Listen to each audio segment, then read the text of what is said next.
से। यहाँ तो सगे मांगे पुत्र भी अलग अलग हो रहे हैं आज कलयुग में, लेकिन रामायण की बातें उठा के देखो, दो माता के दो अलग अलग पुत्र होते हुए भी भरत ने अपनी राम की आज्ञा पालन करी, चरण पादुका माथे पर रख करके न चले, और जब चरण पादुका लेकर के न गए ना, तो उसी के सानिध्य में लेकर के ना राज्य करा। आजकल अगर कोई भाई चली जाए ना, बोले कहां गए, बोले लंदन गए हो, जाने दो कि ऐसे की तैसे अपना वाड़ा को ताड़ो खोल, बोले अपना कब्जो करा। वो जब आए नहीं विदेश से, जब आए के बोले भी सही नहीं, वही बोले कहां, बोले थारी जगह जमीन, कहां बोले थारी जगह जमीन, जा कहां से आए तुम, बोले बिचारू नहीं थारे में। तो एक बार है नहीं होना, भाई से निवेदन है कि राम जी को चरित्र, भरत चरित्र उठेंगे ना पढ़ लीजो, और अगर नहीं पढ़ोगे तो सत्संग में जाना चालू कर दीजो। कथा भागवत में जाने से मुक्ति नहीं मिले, कथा भागवत में जाने से ज्ञान मिले अपने, और ज्ञान मिले तो परिवार के एक कैसे करना है। आप अपन सब बेटी के नहीं आए नहीं, कथा सुनी रिया घना जगह, तो मैं तो कहीं बोलूं ऐसी जगह जाऊं कि मैं कभी कभी सोचूं कि मैं यहाँ घेरी के मारे पकड़ के बिठाई तो नहीं थी, ऐसी भी जगह देखी है। और कोई जगह तो ऐसा के जन सैलाब रहे, तो कही है कि परिवार एकता, जो परिवार माता पिता के साथ में और भाई बंधु सब मिलकर के एक जगह भोजन करते हैं, उसको कहते हैं परिवार। नहीं तो आना साथी वार में, जो इस 7 वार है नहीं, सोमवार मंगलवार बुधवार गुरुवार शुक्रवार शनिवार और रविवार 7 वार होए, पर हमारा नजर में तो 8 वार होए, 8वां होए परिवार। 7 वार तुम्हारा लिए कितो भी कमा जो, पर 8वां वार है परिवार। परिवार में बैठी के भोजन कर जो और भजन कर जो, यो ही व्यक्ति को कर्तव्य है। और अगर भोजन और भजन दो अगर तुमने परिवार का साथ कर लिया ना, तो जीवन धन्य है। तोड़ने वाला तो बहुत मिलेगा, जिके भाई का प्यास में जमीन हो ही नहीं, तो पड़ोसी देख ले दोस्त, वो दारू पीनो सिखाई दे भैया, या कलयुगी बीड़ी पीनो सिखाई दे। भगवान ने मुख दियो अपने राम नाम जपने के लिए, अपन तमाकू भाई के खराब करता, उनके बीड़ी पी के खराब करता, अपन दारू पी के खराब करता। और भगवान ने 2 गाल निकाल दिया कि कोई कीजिए नहीं कि बेटा दारू पी ले, तो आई से सुनी काहे निकाल दो, 2 गाल निकाल दिया है। और मुंह के कर दियो है, या तो एक पुण्य आत्मा में लगाई दो या पापा चरण में लगाई दो। खूब पियो बीड़िया, कोई फर्क नहीं पड़े। घना बना देखे बीड़िया पीने वाला, कोई बापड़ो बिंडल कर दे नहीं सामना, तो कोई बिंडल में से एक बीड़ी तो जेब में रख ले, एक बीड़ी कान में घोस ले, मुंडा में ले, हाथ में लग चले, बोले यो कहीं 2 रखी ली। अगर वो पूछेगा तो उनके दीदे नहीं पूछे नहीं, तभी 2 में से भी धीरे से कई साइड में, ऐसा भी लोग देखा मैंने। तो कहिए कि कोई का कहना में नहीं आनो, दारू बीड़ी सिगरेट ये सब नहीं है, व्यसन शिकार है, दूर हो जाएगा। अगर कोई करता भी हो तो नहीं करना चाहिए। भगवान ने हमारे मुख दियो भजन करने का लिए, अच्छा शब्द बोलने का लिए। कोई के कटु शब्द मत बोलिया करो, कोई क्रोध मत करिया करो। तो कहिए अब यहाँ से काती कथा, काती कथा सीता जी के पास थी। हनुमान जी महाराज खड़े हो गए थे। हनुमान जी महाराज छोटे से रूप में, जब सीता जी पहुंची और हनुमान जी महाराज को उठाया, तो कौन बोले वानर का रूप धरे, दोनों की संगति कैसे हो। सीता जी ने पूछा तो उन्होंने पूरी बताई, शुरू से लेकर लास्ट तक की हम कैसे मिले थे, किस पर्वत पे मिले थे, और कैसे हमारी मित्रता हुई, और कैसे आपके सामने खड़ा हुआ। जब ये सब बताने लगे तो एक पहचान बताई थी। यहाँ माता बहना बेटी अपना अपना पति को सब नाम रखे स्पेशल हो, कोई चिंटू का पापा रखे, कोई टप्पू का पापा रखे। तो माता सीता ने भी अपना पति को नाम रखे, तो राम जी को कई नाम रखे, कई नाम रखे, बताओ कई नाम रखे। तो कोई की याद है? नहीं याद है? कैसे याद होगा, कोई को थोड़ी देर बाद में। तो माता सीता और ये जो हनुमान जी महाराज जब सामने खड़े हुए, तो पति का नाम बताया, क्या बताया? हाँ, आई ध्यान में, सत्य सपट करुणा निधान की। क्या नाम बताया? करुणा निधान। ये नाम बताया माता सीता का, किसने? हनुमान जी ने। जब सीता जी को नाम बताया तो सीता जी को पक्का विश्वास हो गया कि हाँ, ये मेरे पति का ही दास है और मेरे पति का ही यहाँ पे भगत है ये। तो अपने भी कही है कि जो परिचित हो ही नहीं खास, अपना पति को नाम मत बता दो, तो कई पता मालूम पड़ा उनके देगी नहीं, तो बोले तो हमारी घर वाले ने पूछा है, हमारे 100 रुपया दी तो 1000 रुपया दी, तो मालूम पड़ा लेके चल दे, घर आए अपना घर में कलेश हुई, ऐसा मत कर जो। तो कही है कि सीता जी के नाम बतायो और सीता जी के विश्वास हुआ, और विश्वास होकर के सीता जी ने पूछा, बोले एक बात बताओ कि तुम्हारी जितनी भी सेना में है और जितना भी राम जी का साथ तुम्हारी दोस्ती हुई, जितना भी वानर हो तब सब इतना बड़ा हो गई। हनुमान जी ने क्यों बोले, अरे यार माता जी की गलत संख्या हुई की दिख रही। बोले माता जी ने हमारा छोटा समझ लिया। बोले माता जी इतना बड़ो तो नहीं हो, तब बोलो तुम्हारा असली रूप बताओ। बोले बताओ। हनुमान जी महाराज जय श्री राम करता हुआ इतना बड़ा होने लगे कि जिसकी कोई बात ही नहीं, वो बड़ा होता जा रहा है। तो इतना बड़ा हो गया कि जब भी ऊपर निकलने लग गया ना, अशोक पेड़ है नहीं ना, पेड़ से भी ऊपर हो गया। और जब ज्यादा बड़ा होने लग गया, सीता जी बोला अरे रुको कोई देख लगा, बोले राक्षस ने लगा इतना बड़ा हुआ, तुम छोटा ही अच्छा था, नीचे आओ वापस। सीता जी ने वापस उनको रोक्यो दादा, नहीं तो नहीं होता, नहीं तो और बड़ा हो जाता। मालूम पड़े राम जी का दर्शन वहीं से कर लेता कि राम जी नहीं करेंगे, हेलो हाय कर लेता वहां से खड़े। तो सीता जी ने रोक दियो, तो सीता जी ने रोक के नीचे बुलायो, और नीचे बोले कि हनुमान जी से क्यों, बोले कि हाँ हमारे विश्वास हुई होगा तुम कितना बड़ा हो। हाँ बताओ चली गयो, बोले सब तुम्हारा जैसा है नहीं, बोले हाँ सब हमारा जैसा है। और वापिस छोटा हो गया। और जब छोटा हुआ ना, उनका पहला एक बात हुई थी सीता जी का इनका बीच में, बड़ा रुबाब से बोलिया था हनुमान जी, बोले के बात तो कही है राम जी ने कसम दे रखी है हमारे कि कहिए खाली पतो लगेगी ना आज, अगर राम जी कसम नहीं देता नहीं तो तब कोई बात करो माता जी, हमारे जैसे उठे ही के चुटकी में ले जाता हूँ मैं, और राम जी के पास खड़ो कर देता हूँ, रावण कहिए कि लंका समेत उड़े जाता तुम्हारे। तो सीता जी विचार करे, बोले कि तो सब बड़ो टेढ़ गया, सो दिखी रही है बात करे बड़ी बड़ी, अपना भी घर में छोटा बच्चा कभी बड़ी बात करे, 20 किलो की पोटली पहुंचाने में अपने चक्की पे पिसाने, छोरा के बोले वहां करता धरता पप्पा में उठी जाऊं, भाई साहब बोला कि छोटा सा धरती में से उगे इन्हें बड़ी बात करे। तो कहिए कि हनुमान जी महाराज ने बताया तो विकराल रूप। तो हनुमान जी महाराज कहने लगे, बोले कि देखो माता ऐसी बात नहीं है, मैं तुमको असली रूप दिखाता हूँ। फिर हनुमान जी ने असली रूप दिखाया दादा, और दिखाई कि सीता जी ने उनके रोक्यो, और जब रोक्यो तो सीता जी के विश्वास हुई गयो, और जब उनके विश्वास हुई नहीं तो हनुमान जी महाराज के आशीर्वाद दियो, कही दियो अजर अमर हो सुख नाना, बोले तुम्हारे जीवन में कई प्रकार के सुख आए और तुम अजर अमर हो जाओ। किसने दिया था आशीर्वाद? माता सीता ने हनुमान जी को, याद रख लेना भैया, माता सीता ने आशीर्वाद दिया था हनुमान जी को। सुंदरकांड में क्या दिया था? अजर अमर होने का। अजर यानी कभी बूढ़े नहीं होगे, अमर यानी कभी मरोगे नहीं। तो आज भी हनुमान जी महाराज जीवित है, और यहाँ पे बेटे कहने की सुनी क्या होगा, ध्यान रखो। हनुमान जी महाराज कहीं ना कहीं सुनने के लिए अवश्य आते। और हनुमान जी को एकमात्र ऐसा देवता है जिनको एड्रेस नहीं हो पूरा शास्त्र। या मैं सोच रही हूँ मेहंदीपुर में बालाजी लेवे तो मेहंदीपुर का बालाजी होगा कि सालासर का बालाजी होगा कि अपना पास का खेड़ापति हनुमान जी होगा, इनको कोई एड्रेस नहीं हो। या तो अपने एक नहीं हो, समझ लो कि अपन दर्शन कर लिए, अपना ने मंदिर बने रखे है। राम जी को पता अयोध्या, राम जी से मिलना हो तो कहाँ जाओ? अयोध्या। कृष्ण जी से मिलना हो तो कहाँ जाओ? द्वारिका। सबको एड्रेस है, जितना भी भगवान प्रकट है नहीं आज तक सबको एड्रेस है। एकमात्र भगवान हनुमान जी को एड्रेस नहीं है। इनको एड्रेस कहाँ है बताओ? जहाँ राम की कथा होए वहाँ हनुमान जी को एड्रेस है। जहाँ राम कथा हो नहीं वहाँ पहुंचा जो वहाँ हनुमान जी अवश्य मिलेगा। और हनुमान जी महाराज चरणों पे बैठे हमेशा राम जी का चरण में। तो बालाजी महाराज चरणों के अंदर विराजमान होते हैं राम जी के, ये इनका एड्रेस है। समझ लेना हो, आइंदा से कोई पूछेगा हनुमान जी क्या रहे, कहाँ सालासर रहे, वहाँ नहीं रहे, तिरुपति रहे, वहाँ भी नहीं रहे, क्या रहे? बोले जहाँ राम कथा वहाँ हनुमान का निवास है। तो हनुमान जी महाराज वहीं निवास करते हैं जहाँ राम जी की कथा होती है। और जड़ी घर में राम को नाम चले नहीं, वहाँ पे हनुमान जी को वास हो, ध्यान रख लीजिए।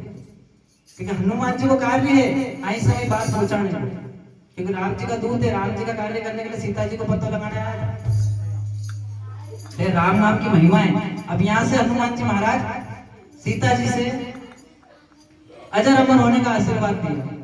तो उनसे विचार किया हनुमान जी ने, बोले अजर अमर का आशीर्वाद तो मिल ही गया है। तो बोले भूख लग रही है दादा, इतना दिन नहीं आते आते रास्ता में खाने को मिले ही नहीं, नाश्ता की दुकान पे नहीं तो नाश्ता बना। अब कहिए कि अपन गलत चीज तो खाए ही नहीं, मैं तो 3 राक्षसी मारी थी खाई जाता, तो खाने पीने वाला भी नहीं है। क्योंकि राम भक्त तो भैया राम जी का है, अपने खाने पीने का शौकीन तो हानि देखा भी नहीं अपनी दुकान का आड़ी। तो कई करा भैया, बोले भूख तो लगी नहीं थी, रास्ता में तो फल फूल मिले भी नहीं। तो अशोक वाटिका देखते हुए आया हूँ, एक से फल पकिया हुआ, बोले माता जी आज्ञा हो तो खाई लो। तो सीता जी ने आज्ञा दी, बोले जाओ, बोले पहले हृदय में बेटे भगवान को भोग लगाना, उसके बाद में फल आप खाना। पर ध्यान रखना, बड़े बड़े बोले राक्षस बैठे वहां पे, ध्यान रखना। बोले माता जी अजर अमर होने को आशीर्वाद तो आपने दे ही दिया, तो अब काय को डर मारे, अब तो बोले बिंदास खाऊंगा। हनुमान जी महाराज वहां जाकर के फल खाने लगे। तो कुछ तो फल खाए हनुमान जी ने और कुछ फेंकने लगे। बंदर का तो स्वभाव ही ऐसा है, पर स्वभाव नहीं है। हनुमान जी को गुस्सा आ गया, क्योंकि जब अशोक से अंगार मांगी थी ना, तो अशोक ने अंगार नहीं दिया था। और जब बहन अपने भाई से रक्षा मांगे और वो भाई अगर बहन की अगर रक्षा नहीं कर सके तो वो भाई को धिक्कार है। क्योंकि बहन जब किसी भाई के पास जाती है ना मदद मांगने के लिए कि हे भाई हमारा साथ है, भिक्षा है, हमारी कहीं कृपा कर दे, हमारी कहीं दया दृष्टि कर दे, तो कर दी जो हो अगर नहीं करी पाओ ने तो ना भाई के धिक्कार है। अगर अपना से नहीं बनी रही होए तो उससे प्रेम से बात करी करो कि कीदी जो के बेन मारी मारे माफ करते मार से सेवा नहीं हुई। मैं खुद सक्षम नहीं हूँ। और बेन ऐसी है साहब की बेन की कई बात बताऊं, अगर कोई भाई पे अगर विपदाई जाए नहीं तो बेन एक राखी को बंधन नहीं बांधी हो अपन ने। ये राखी को बंधन इतना पवित्र के द्रौपदी की लाज रख दी थी कृष्ण भगवान ने भाई बनाया तो। और नानी भाई को मायरो भर दो 56 करोड़ वो। यह है राखी की ताकत। तो बेन ऐसी चीज है कि अगर भाई की नहीं बेन से कि बेन मारे विपदा आएगी तो बेन है नहीं अपना सबसे निशावर करते अपना भाई का आगे बोले जा बेटा तू एक काम करके मारो यो बेच दीजिए वो बेच दीजिए थारो काम पेला कर। और भाई उनसे भी विनती है कि गलत व्यसन का चक्कर में बेन के परेशान मत कर जो। मालूम पड़े बीड़ी पीने का पैसा इतने बेन से किलो बोले कि बेन 10 रुपए दीजिए पेंडल में। हालांकि यहाँ ऐसा कोई बीड़ी पीने वाला हमारे दिख ही नहीं रहा है। जब बड़ी अच्छी बात है पर जहां तक आवाज जा रही है सुन लीजिए भैया। कही है कि अब यहाँ से सीता जी की जो बात सुनी थी हनुमान जी ने बात सुन करके और हनुमान जी ने वृक्ष उखाड़ना चालू करे। बोले धिक्कार है तुमको कि तुम्हारी शरण में रहती हो अशोक वाटिका के अंदर में इतने समय से सीता बैठी हुई है और तुम लोगों ने लाज नहीं रखी माता सीता की। धिक्कार है तुमको, मैं तुम सबको उखाड़ उखाड़ करके फेंकूंगा क्योंकि तुम्हारे जैसे भाई का जीने का कोई अधिकार नहीं है। तो जितना भी बड़ा ठूठ का ठूठ खड़िया था नहीं घना भाई वो लंबा चौड़ा सीना चौड़ा करेंगे बोले मारी बहन अंत समय आए थे तो काय की तो अभी ठूठ का ठूठ खड़े था उनको उखाड़ी उखाड़ी का हनुमान जी फेंकने लगे। और जब फेंकने लगे ना तो वहां का जो रखवाड़ा था नहीं वैसा विचार करने लगे। बोले हनुमान जी कहां से आए हो? अंदर बोले खाए तो भाई ठीक है बड़े उखाड़ी क्यों रही हो? तो उनके रोकने गया तो रोकने गए नहीं चौकीदार वो वाटिका में। तो हनुमान जी महाराज को खाई से गुस्सा में थी 2-4 उनके भी फेरी के तो 2-4 निमटी का एक बच्चे तो वहां से एक गए दौड़े दौड़े भागे रावण करने। बोले हे रावण त्राई माम हमें बचाओ। रावण देखो कहीं हुई क्यों हमारी लंका में? बोला आज तक तो ऐसा नहीं हुई आज कहीं हुई। रावण बोले कहीं हुई हो? बोले कहीं नहीं हुई। कहना कहां से बंदर आए? बोले ऐसा आए। बोले मारी नहीं हो तो 2-4 के निपटे ही दिया। बोले अब मैं बची गया हूं जैसे तैसे। तो रावण ने कहीं करो कि 2-4 और गिराक पहुंचा। बोले एक काम करो बोले कि 10-12 के जाओ भैया दूसरा थोड़ा उनसे बड़ा अच्छा अट्टा कट्टा पीलवान के लेके गया।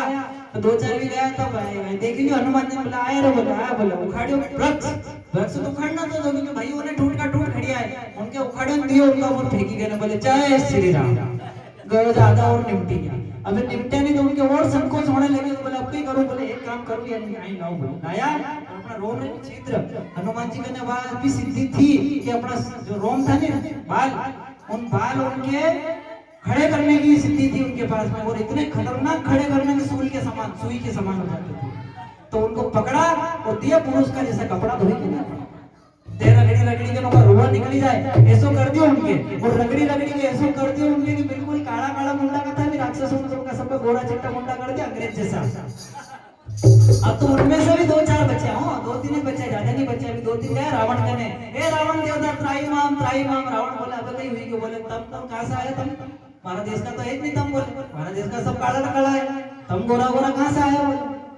बोले देवता बोले थाका देश कहां में दूसरा देश का नहीं हमारी हालत इसी कर दी रगड़ी के उन्होंने। बोले पैसो वानर आया बोले मर कट मारे भी सही ना काटे भी सही कैसे तो बचाओ हमारा। बोले ये बच्ची कहेगी बड़ी मोटी बात है। बोले एक तो कलर हमारो डल कर दियो कहना कहां से गोरो चिट्टो कर दियो कहना कहां के अपन तो क्रीम लगे गोरा है। हनुमान जी रगड़ी के गोरा कर दिया था।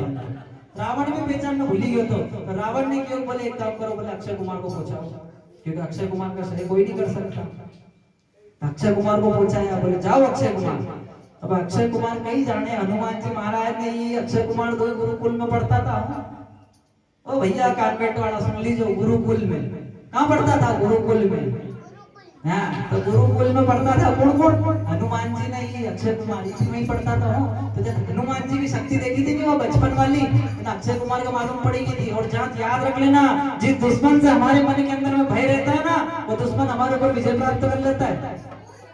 भय कभी मत लाना अगर किसी दुश्मन से अगर अपने और दुश्मनी हो तो भय कभी मत रखना। राम जी का नाम लेकर कर लेना जो करना है क्योंकि अभी आता ही बहुत है।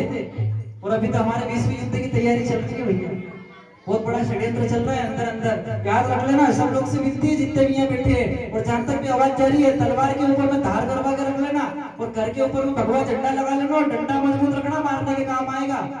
और हर दरवाजे के पीछे एक झंडा रख लेना ध्यान रखना बता दे रहे हैं अभी से क्योंकि जिस दिन युद्ध की तैयारी होना उस दिन 4 को मार के मरना बलिदान देना, क्योंकि महाराजा शिवाजी ने बलिदान दिया, महाराणा प्रताप ने दिया है। इतिहास गवाह है, महारानी झांसी की लक्ष्मीबाई अपने बच्चे को अपने पीठ के ऊपर रख करके लड़ी थी, तब जाके झांसी की रानी बनी थी वो। तो माता बहनों से भी विनती है कि हाथ की चूड़ियां छोड़ देना और हाथ के अंदर में भोकरी बहने अपना चूल्हा की आवाज लेके ना भिड़ी जाते अगर कोई जाए सो तो अड़ोसी पड़ोसी से लड़ने का लेके की रही हूँ, जितना हिंदू हिंदू ये सब एक हुई जाओ, क्योंकि आतताई आतंकवादी कोई भरोसा नहीं, कभी भी अपना ऊपर नहीं भी अटैक कर दे। और बड़ा बड़ा षड्यंत्र हो रही है अभी, और जो हिंदुस्तान का अपनी एकता कर रहे हैं, एकता सम्मेलन यात्रा, हिंदू एकता सम्मेलन या एकाज में करी जाए तो मकसद ही है कि हम सब एक हो जाओ। जात पात तो दूर की बात है, अपन सब एक हो जाओ, तलवार में धार लगे लीजिए, मजबूत हो जाओ लड़ने का लिए। तो कही है कि अब यहाँ से अक्षय कुमार चला जिसका कोई सही नहीं कर सकता, और जब हनुमान जी महाराज के सामने पड़े तो हनुमान जी ने उससे बड़ा एक और पेड़ समय मरणासन के ऊपर में पड़े हुए हो, और जब हमारी आत्मा का त्याग करना पड़े उस वक्त में अगर ये बेटे बहू बच्चा पोता नाती अगर ये कोई हमारे बीच में आ जाए तो इसको समझने की मोह है। मोह नहीं कहते किसी को भी कि अपन बच्चे से प्यार मत करो, अपने बेटे से प्यार मत करो, पति से प्यार मत करो, पड़ोसी से प्रेम मत करो, सबसे करो प्रेम अथा करो, मोह मत करो। मोह उसको कहते हैं कि जिस दिन यम के दूत आ जाए और आकर के कहते कि तुम्हारा अंतिम समय हो गया चलने की, करो तैयारी, तो उससे ये कहना कि भाई राम नाम से मोह, 2 मिनट राम का नाम लेना तो उसका बाद चलूंगा। ऐसा नहीं हो जाए बोलेगा मारा कहिए कि नाती स्कूल से ऐसे होगा बाद में करूंगा, ऐसा नहीं हो जाए मालूम पड़े कि मारो राम सिंह कहीं होएगा को मारे जाने का बाद में रे तेरे दादा थोड़ा दिन को ब्याह हो जाओगा बाद निकल जाए। ये मोह है। बड़े बड़े पलंग के ऊपर में हम सहन करा करते हैं कि मौत कब आएगी, हम इंतजार करा करते हैं कब मौत आएगी, कब मौत आएगी। यम लोग हमारे आसपास में आकर के ने नगाड़े बजाते हैं कि बोले चल भैया तेरी तैयारी हो गई है, और अपन एक ही बात कहा बोले यार कि हमारा नाना को ब्याह हो जाए, तेरे नाना नानी हो जाएगा तो मैं फ्री हो जाऊंगा। तो ये मोह है। जब अगर कहते नहीं भगवान कि यमदूत आकर के बोले चल भैया तैयारी बैठे, और मैं तो भगवान से एक ही विनती करूं कि भगवान ले नहीं तो ऐसे भजन करते करते लीजिए। कहीं ऐसा नहीं हो जाए कि बाबा जी बढ़िया बात में कहीं मोह में फंसाई दे, ऐसा नहीं कि बाबा जी के मोह नहीं रहे, बाबा जी के मोह है।